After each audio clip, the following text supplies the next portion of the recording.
Jama'a masu kallon mu barkamu da warhaka, barkamu kuma da ƙara kasancewa a dai shirin namu na wato mu tattauna, wanda shirin namu na mu tattauna kamar yadda muka yi bayani za mu dinga taɓo muku dange-dange ko kuma a ce dangogi to duk ɗaya ne dai, wato za mu taɓo muku dangin dangane da abin da shafi harkar wato abinci kala-kala sai kuma irin aikin da abincin yake yi a jikin ɗan adam. Wanda yau in ana biye da mu a shirin namu na mu tattauna za mu taɓo muku ɗaya daga cikin wato dangin abinci da kuma ayyukan da yake a cikin jikinmu. Idan aka ce wato proteinous food ma'ana abincin da yake ƙara kuzari ko kuma ya kare garkuwar jiki a wajen wato lafiya, shine wato na farko ana buƙatar wato irin wannan dangin abincin musamman a ƙa'idar lafiya kowane ɗan adam wala mace ko namiji akwai irin abincin da ya dace ta dinga ci, yaro ne ko kuma yarinya, balagaggiya ce ko kuma balagagge ne, to akwai irin abincin da ya dace ya dinga ci, wanda indai ana biye da mu a shirin namu na wato mu tattauna yau za a ji me za mu taɓo ɗaya daga cikin dangin abinci. Jama'a a cikin review mu a shirin namu na mu tattauna daga talabijin na Fasaha TV.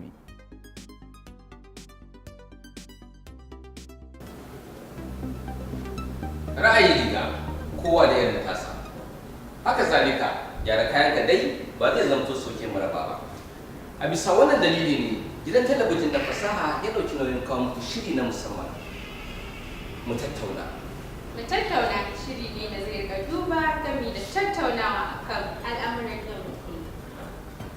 Abubuwan da suka shafi siyasa, zamantakewa, tattalin arziki, nishaɗantarwa, faɗakarwa da dai sauransu.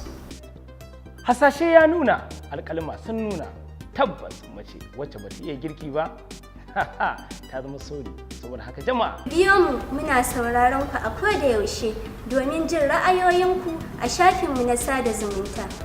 Instagram, Twitter, YouTube da kuma Facebook domin ba da taku gudunmawa.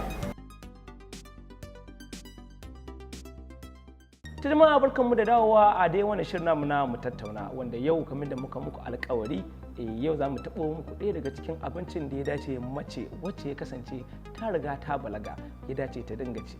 To a ƙa'ida dukkan mace da ta wuce shekara 16 ko kuma 11, kamar yanzu tun da yanzu wani zamani ne wanda za ka ga daga shekara 10 mace ma ta riga ta mallaki hankalin kanta. Da a ƙa'ida ya kamata a ce idan za ta ci abinci ta ci abincin da ya ƙunshi duka nau'in dangi na gidajen abincin da ake bukata, ma'ana waɗannan 6 classes of food, ma'ana waɗannan gidaje na kuma ire-iren abincin da muke da su guda 6 irin su misali za ta iya cin duk abincin da za ta ci ya kasance akwai shinkafa, ya kasance kuma an samu mai, ya kasance kuma an samu kifi, ya kasance kuma ta yi wasali da wato dangin kayan itatuwa. To wannan dai yana daga cikin abin da ake bukata mace wacce ya kasance ta kai wannan shekarun munzalin hankali ta dinga ci. To amma kuma me bambancinsa da namiji shine shi namiji zai iya tsallake kwana ɗaya, ita kuma mace ana son kullum ya kasance ta dinga samun waɗannan dangin abincin da ya kunshi dukkan nau'in ajujuwa guda 6 da muke da su, ya kasance mace tana cin abincin da ya kunshi waɗannan abubuwa. To jama'a in dai ana biyo da mu a shirin namu na mu tattauna za kuma a ji shin namiji wani abinci ya dace ya dinga ci. To amma kuma kada a manta in ka ce namiji to ai namijin kala-kala ne, ma'ana akwai kowane namiji akwai irin aikin da yake yi. To ai in haka ne ya kamata ku tambaya shirin mu tattauna ya muku bayani a tukunyar mu tattauna. Wannan tukunya ce da za ta yi muku bayani dangane da abin da ya shafi wato kowane namiji irin aikin da kake yi da kuma irin abincin da ya dace ka dinga ci.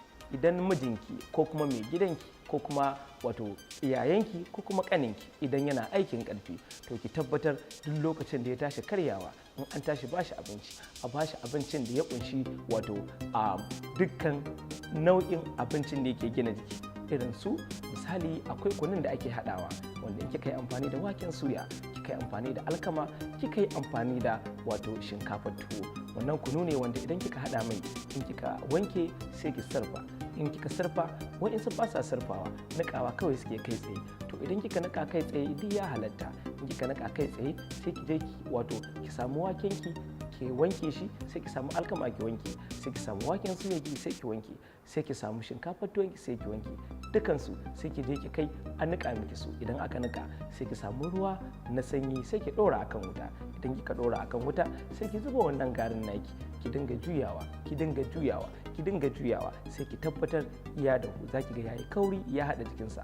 Wannan kunu ne wanda idan kika bashi yayi habzi da shi, ai ba ya ƙi jin daɗin wannan kunun ba, kuma ko da yayi aiki mai ƙarfi to wannan zai riƙe mai sinadarin ƙarfin jikinsa, zai ƙara samun garkuwa har izuwa wani dogon lokaci.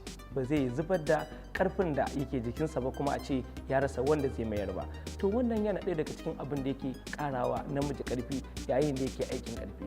Amma kada a manta, idan ana biye da mu za a ji wani kuma abincin da ya kamata wani ko kuma wata ta ci dangane da adadin shekarunka da kuma irin aikin da kake yi. Jama'a a ci gaba da yi mu a shirin na wato mu tattauna, a kuma shirin tukunyar mu tattauna. Jama'a a biyo mu sai wata rana.